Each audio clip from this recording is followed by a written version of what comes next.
Welcome back to my channel. Good morning. Amrita চ্যানেলে স্বাগত সবাইকে। সবাই কেমন আছো? আশা করি সবাই ভালো আছো। তো দেখো, এখন সকাল 6টা বাজে। সত্যি কথা, এত শরীর খারাপ কি বলবো। মানে আমার হাজবেন্ড চা মুড়ি দিয়ে গেছে সকালবেলা, তারপরে একটু উঠতে বললো, কিছু আমার বড়ি ছিল খেয়েছি। আসলে এমন অসুস্থ এটা আমার প্রায় হয়, জানি না কেন। তো একটু উঠেছি দেখো, তারপরে আমার ঘরে কিছু মাছ ছিল, জেওয়ানো ছিল। তো সেটা আমার হাজবেন্ড আজকে আর কাজে যায়নি, তো বললো ঠিক আছে তুমি একটু মাছ কটা কুটে দাও। দেখো, অসুস্থ হলেও শরীর খারাপ হলেও কিচ্ছু করার নেই, আমাদের সংসারের কাজ আমাদেরকে তো করতেই হবে বলো। সে হাজবেন্ড আর কতটা করে দেবে, তাই না? তো আমাদেরকেই করতে হবে। তো বললো যে চালটা ঝেড়ে দিতে আর এই মাছ কটা কুটে দিতে।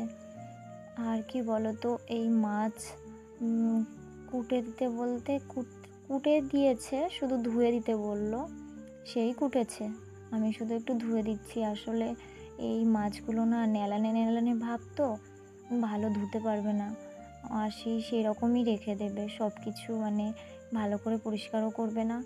ওই জন্য ভাবলাম যে আমিই ধুয়ে দিই, জানো তো।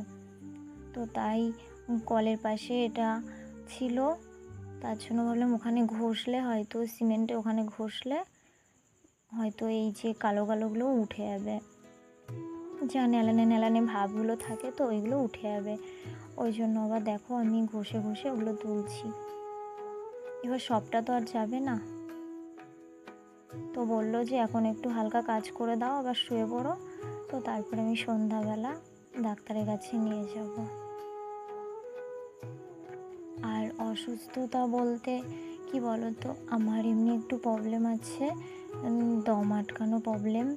তো একটা প্রবলেম হলে আমার হাজারটা প্রবলেম শুরু হয়ে যায়, জানো তো।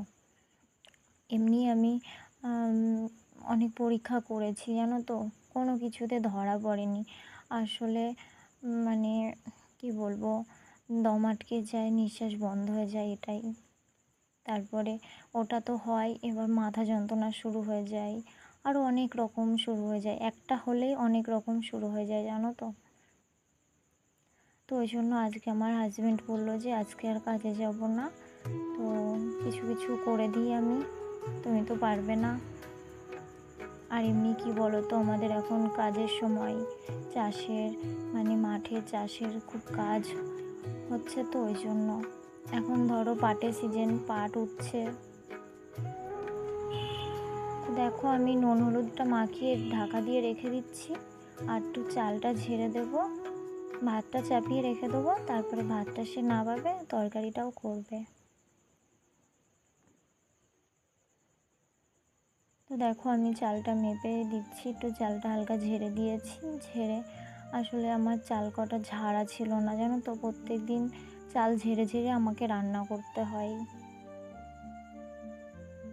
ওই জন্য আমি তো ভাবলাম যে চাল ঝাড়তে পারে না, সেই তুষ ওইগুলো থেকেই যায়, ভালো চাল ঝাড়তে পারে না, ওই জন্য ভাবলাম আমি একটু ঝেড়ে দিই।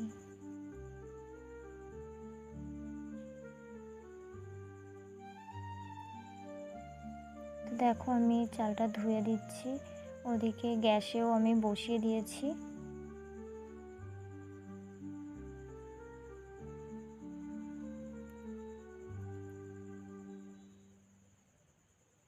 তো চালটা দিয়ে দিলাম, তারপরে আমি আবার গিয়ে একটুখানি শোবো।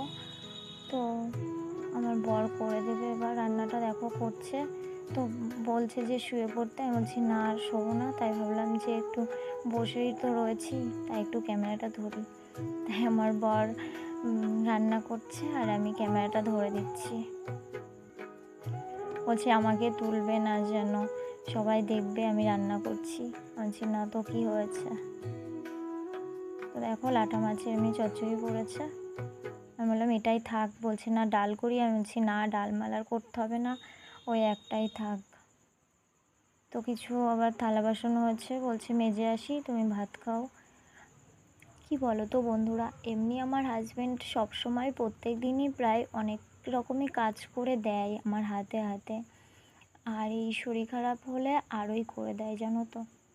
সত্যি কথা, কপাল করে আমি একটা হাজব্যান্ড পেয়েছি। সত্যি খুব ভালো, জানো তো। কোনো কোনো সময় যেন যে ঠান্ডা ভাত দেবো তবুও খেয়ে নেয়। তো দেখো, থালা বাসনগুলো মেজে নিয়ে এসছে, আর আমি তো ভাত খেয়ে নিয়েছিলাম। তো এখন বিকালবেলা, তো কী বলো তো, আমার মুখে কিছুই লাগছে না, তাই ভাবলাম নিম পাতা ভাজি। ভেজে আর একটা আলু ভাতে দিয়েছিল, তো আর কটা ভাত খাই। তাই আবার তার জন্য একটু নিম পাতা ভাজি আর ওই নিম পাতা আলুর সাথে মেখে দুটো আবার ভাত খাবো। এই সন্ধ্যার আগেই আর কি খাচ্ছি। আর মানে সন্ধ্যায় লেগেই গেছে প্রায়। তো দেখো আমি মেখে, তো তারপরে আমি চলে আসলাম একটু ডাক্তারের কাছে। যাও বললো নিয়ে যাব, তো ডাক্তারের কাছ থেকে এসে আবার একটু দোকানে আসলাম। আর দেখো, আমার ছেলে চিপস কিনেছে, তো ওতে মনে 2 টাকা বেঁধেছে, তাই বলছে তুমি দেখাও।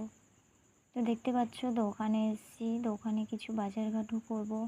আর একটু কি স্যান্ডউইচ, চপ, ফুচকা এইসব নেবে বললো আমার ছেলে। তাহলে নিয়ে চলো। তো নিয়ে এসেছে, এসে ওই আগে ঢালতে শুরু করেছে খাবে বলে। তো আমি বললাম আমাকে একটা দে। বলছে না, দেবো না। তো আবার আমিও একটাই খাবো।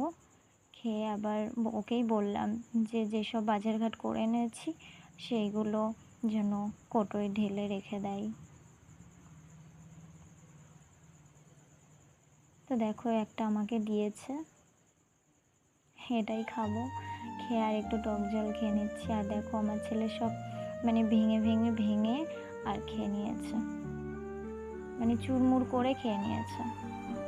তো দেখো, আমার ছেলে সব কৌটোয় কৌটোয় ঢেলে আর রেখে দেবে। মানে বাপ ছেলে দুজনাই কাজ করে দিচ্ছে। সত্যি কথা বলতে আজকে আমার বেশি কিছু করতেই হয়নি। আমার ছেলে আর ওর বাবাই কাজ করে দিয়েছে, এমনকি ঘর ঝাড় দিয়েও দিয়েছে আমার ছেলে।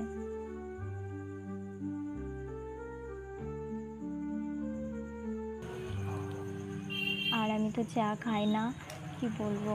তো বললো যে তাহলে আমি দুধ চা করে দিচ্ছি, তবে খাবে তো। তো বললাম ঠিক আছে, তার জন্য আবার দুধ চা করে দিয়েছে।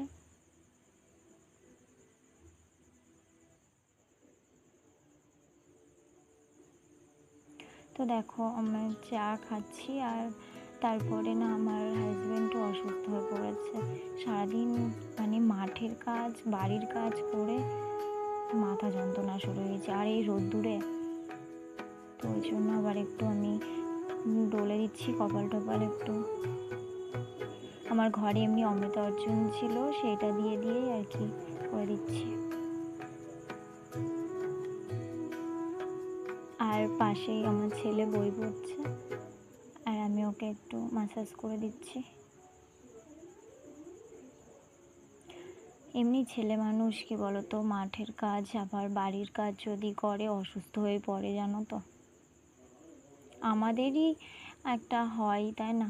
আমরাই যদি বাড়ির কাজ করি আবার মাঠের কাজ করি।